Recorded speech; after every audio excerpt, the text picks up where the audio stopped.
Il nous arrive à tous de prendre certaines décisions en suivant notre intuition, souvent par manque de temps pour analyser rationnellement la situation. Mais pour certains, ce mode de pensée instinctif leur semble si fiable qu'ils s'y réfèrent régulièrement.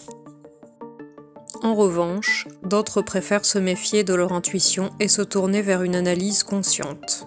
Ainsi, ces deux systèmes de pensée, l'un rapide et intuitif, l'autre plus lent et gouverné par la réflexion, semblent s'opposer complètement et conduire à des décisions bien différentes.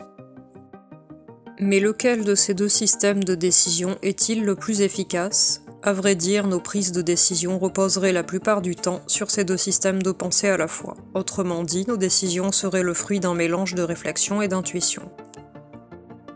Certainement parce qu'un mode de pensée exclusivement analytique demande trop de ressources cognitives, tandis qu'un mode de pensée entièrement intuitif repose en grande partie sur des heuristiques, c'est-à-dire des raccourcis mentaux qui risquent de nous induire en erreur.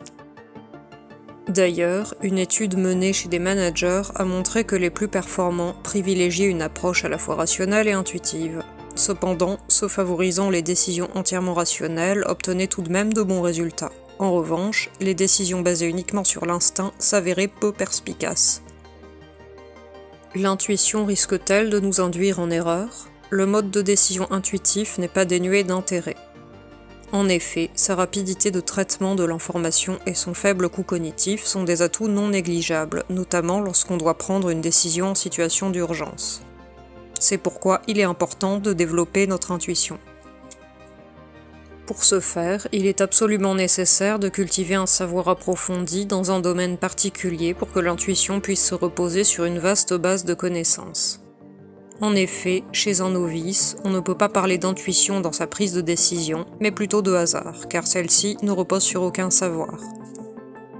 Ainsi, au fil de notre apprentissage et de notre expérience, nous acquérons une certaine expertise dans un secteur particulier, et celle-ci rend notre pensée de plus en plus rapide et de plus en plus intuitive.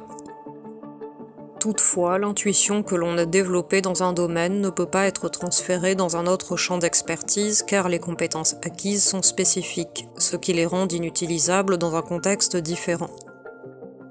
Par exemple, savoir très bien jouer du piano ne permet pas de jouer aux échecs de façon intuitive. L'idéal est alors de devenir expert dans plusieurs domaines pour pouvoir transférer des données d'un secteur à l'autre de façon créative. Bonne journée et à bientôt pour de nouveaux contenus.